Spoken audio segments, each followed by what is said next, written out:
Ashama ammas.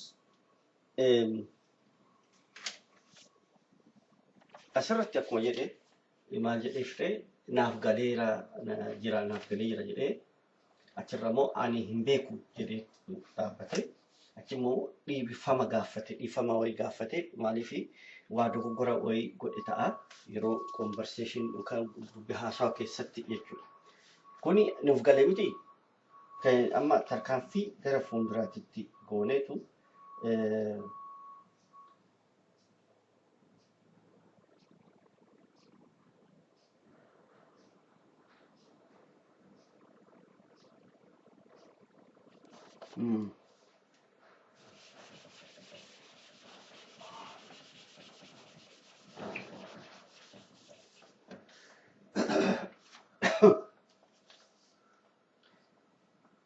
Afaan Oromootiin maal jedhama?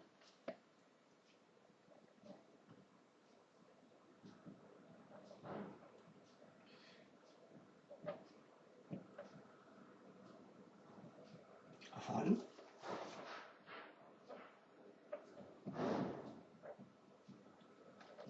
Oromootiin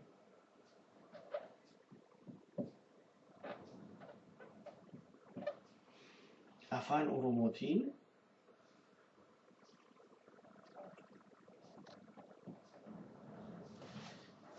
maal jedhama?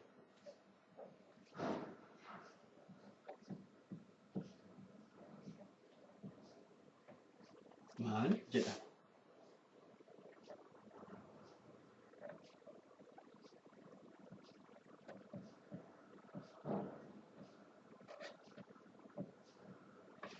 Afaan Oromootiin maal jedhama? Gaaffii kun yuuniversaalii addunyaa irratti itti fayyadamuu dandeenya. Kanallee taatu xinnoo ishee keessaa liqeeffachuu dandeenyaati. Hanga kan biraa argannutti itti fayyadamuu dandeenya. Yookaan yuuniversaal ta'uu qaba. Yuuniversaal gatii ta'eef waan biraa itti makuunis baay'eedha miti. Garuu kun adda yoo ta'e kuni bareedaadha.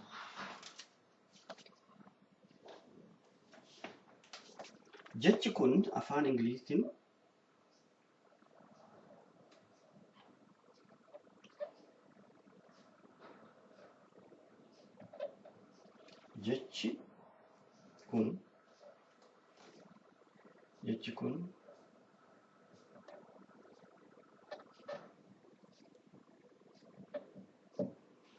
jechi kun afaan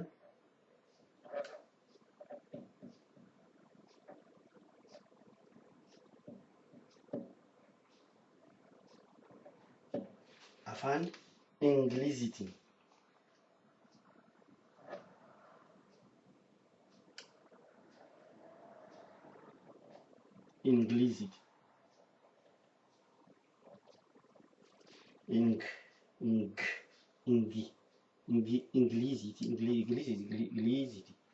Ingilizii maal jedhamuuf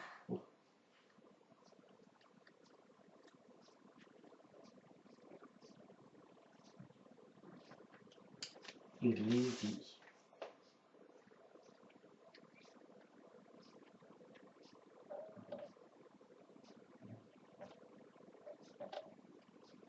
afaan Ingiliziitiin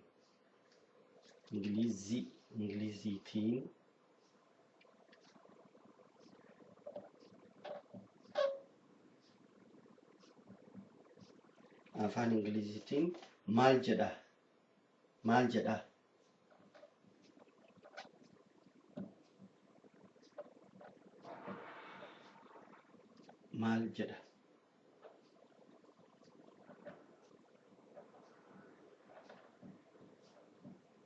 jedha gaaffii dha miti jedha asirratti gaaffii kanatti fi afaan Ingiliziitiin maal jedha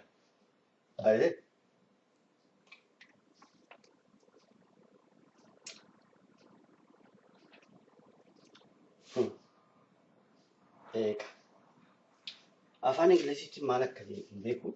Anyway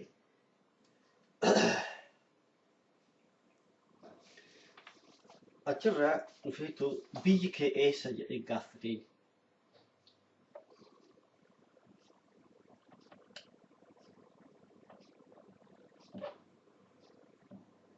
biyyi kee eessa?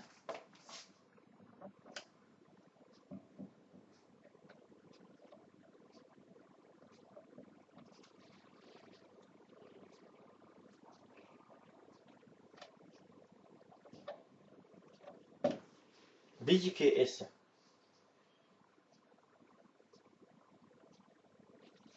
Biyyi koo USAdha.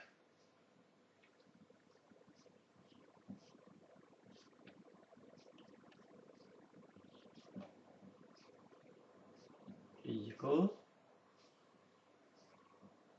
USA.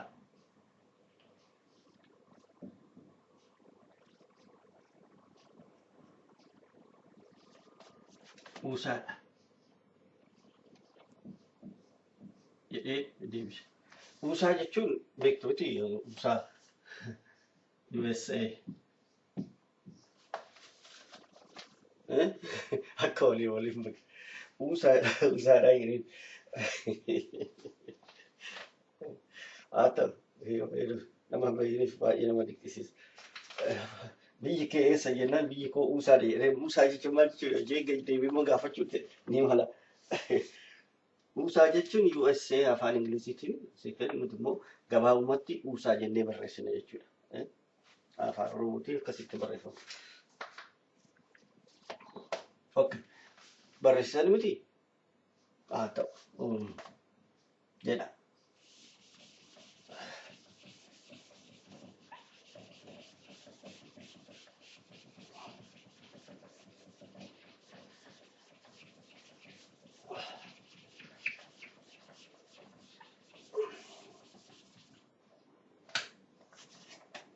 Gaaffii takka dheengadda na gaafateetu ati akkamitti barreessuu dandeessee naan jedhee barreessuu kanan barreessuu danda'ee fi gatii ani barreesseef qubee kana jechuudha. Ani nan beekaa garuu immoo akkuma keessan yeroo jalqabaa barreessuudhaaf baay'ee na dhibee ture maaliif ani qubeessawwan barreesse malee akkamitti itti fayyadamus ganaa qopheessu barachuu na barbaachisaa ture. Ofii kiyyaa jechuudha. Waa tokko waan uumte sana immoo itti fayyadamuun immoo yeroo sitti fudhata barachuudhaaf. Anas yeroo kanatti fudhate abbaa fedhees haa ta'u yoo baratu yeroo isaa fudhatee barachuu danda'a jechuudha. Amma USA jedheetu ani nama Ameerikaati jedhee ani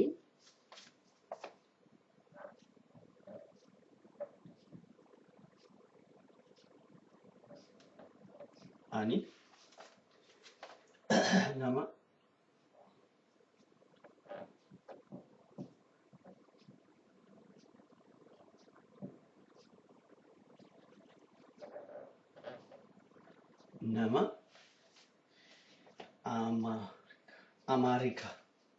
Ameerikaadha moo Ameerikaadha? Ameerikaadha miti?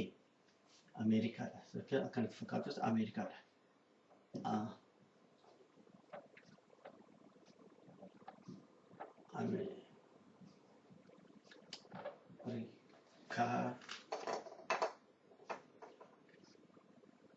Ameerikaaniti. Ameerikaaniti.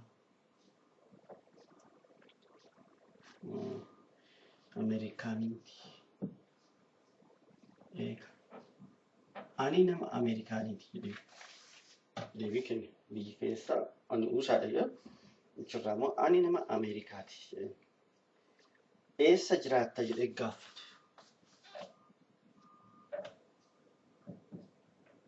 Eessa jiraatta?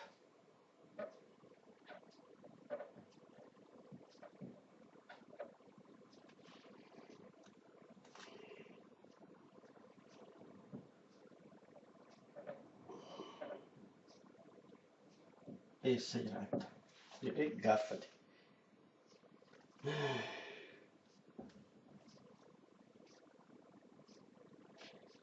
Biyya Ameerikaa keessa jiraadha. Biyya Ameerikaa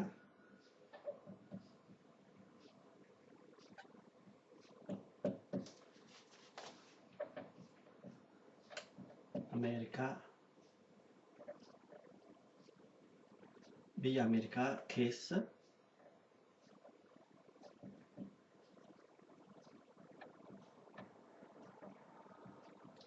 jiraadha.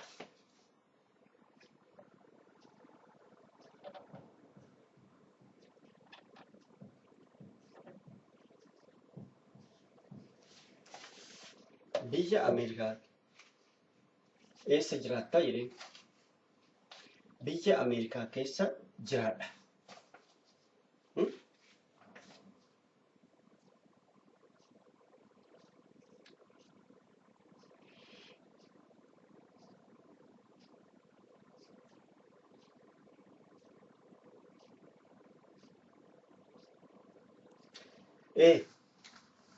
Beektonni keenya irratti haasa'uu danda'u. Beektonni Oromoon baay'eetu jiru. Otoo irratti mari'atanii yaada isaanii naaf kennanii baay'een gammadaa ture. Beekamu kan akka Dr. Teessoo fa'aa maqaan isaa Dr. maqaan isaa yeroo biraa isinitti maqaan isaanii naaf hin galu baay'ee yeroo baay'ee nan irraanfadhas garuu jiru beektonni baay'een jiru kan maqaan isaa sirriitti naaf galu Dr. Teessoo baay'ee nan dhaggeeffadha yeroo hundumaa yeroo inni irratti ba'anii haasa'an nan dhaggeeffadha. Dr. Hundaasaa Sheete isaan fa'aa kan Professor Muhammad Hassan fa'aa akkasumas Makuraan eessa dhaqee abbo yeroo baay'eedhaan Dr. Makuriyaa Bulchaa bakka dhaqee hin beeku hin mul'atu baay'ee otoo inni fa'aa irratti haasa'ee baay'ee na gammachiisaa ture maaliif an gaariidhaan jedha isaan gadheedha jechuu danda'u garuu waan ta'eef waan beektonni jedhan beekuun barbaachisaadha. Warri beektan bakka isaan jiran teessoo isaanii yoo beektan viidiyoo kana kilipii kana itti erguu dandeessu isaan irratti mari'atanii achuma irratti naaf deebisuu illee ni danda'u jechuudha. Maaliif akkuma viidiyoo sana irratti akka koomentiitti yoo galchitan yookaan private unnoo isaa message nam kaaya amma adresiin ko kana ka bulcha as gmail.com ka bulcha gmail.com jettanii yoo naa barreessitan nagaa jechuudha. Maaliif beekuun barbaada waan beektonni keenya jedhan ni silaa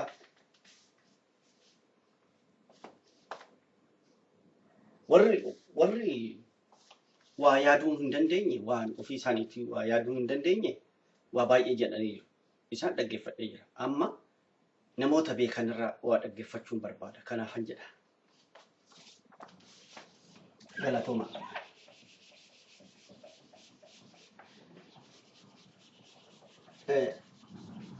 Emailii kokonaas asirratti jira kaabulchaa gmail.com dha. Achirratti na barreessuu dandeessu.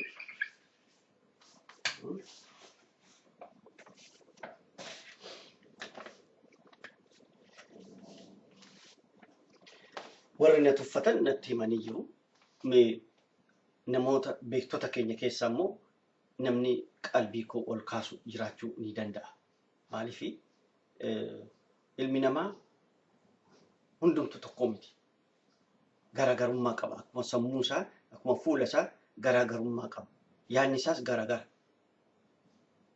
Tokko waan arge sana akkuma arge sanatti jibbuu danda'a. Ni galuuf hin danda'u, hin galuuf iyyuu. Tokko immoo suuta jedhee kan irratti yaadu jira. Tokko immoo akkuma jedhee akkuma inni jibbe sun jibbe inni arge kan jaalatu immoo ni jaallata yeroo arge jechuudha. Garuu kun hojii baay'ee natti fudhate. Waggaa 12 caalaa natti fudhate ana.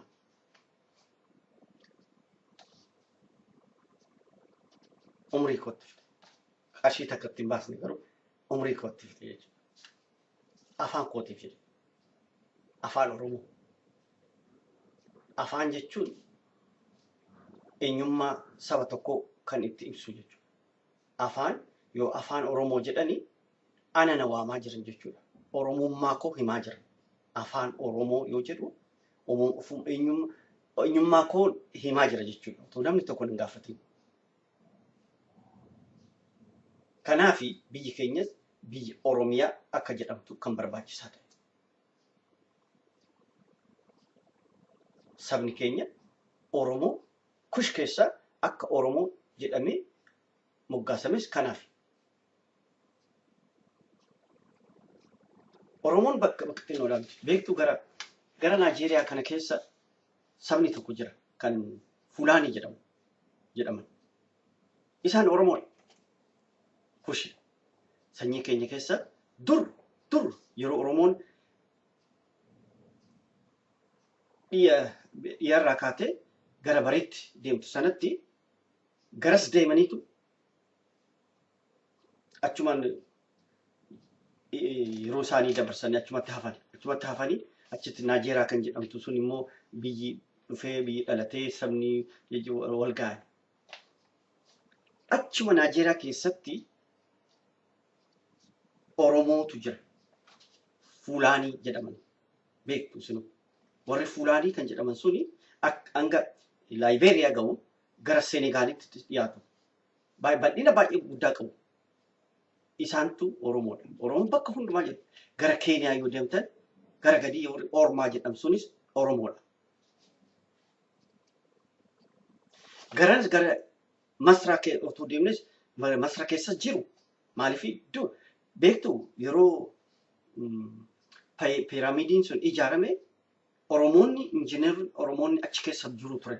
Kan ijaaranis isaanuma baay'inaan. Ancient Oromoo jedhanii waama isaanuma. Kuni hunduu kan agarsiisu eenyummaa keenya afaan keenya wajjin walitti dhufee jira. Eega kana beekne afaan keenyaaf immoo waa tokko yoo goonu itti gammaduu seenaa barreessuu nu barbaachisa jechuudha. Kan eessan dhaabbadhee biyyi kee Ameerikaadha eessa jiraattaa Ameerikaa biyyi kee Ameerikaan keessa jira maal hojjetu maali hojiin kee maal hojjetta hojiin kee maali jechuun maali hojiin kee akka afaan Ingiliziitiin hojiin kee maali hojiin kee maali hojiin jechuun danda'ama hojiin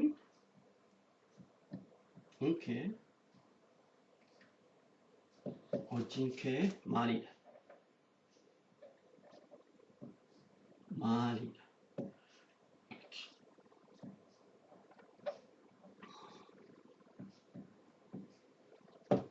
hojiin kee maalidha yookaan immoo maal hojjetta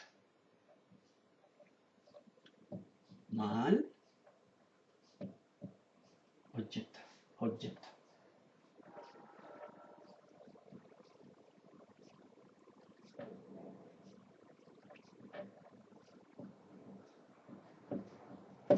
kun lamaanuu tokko miti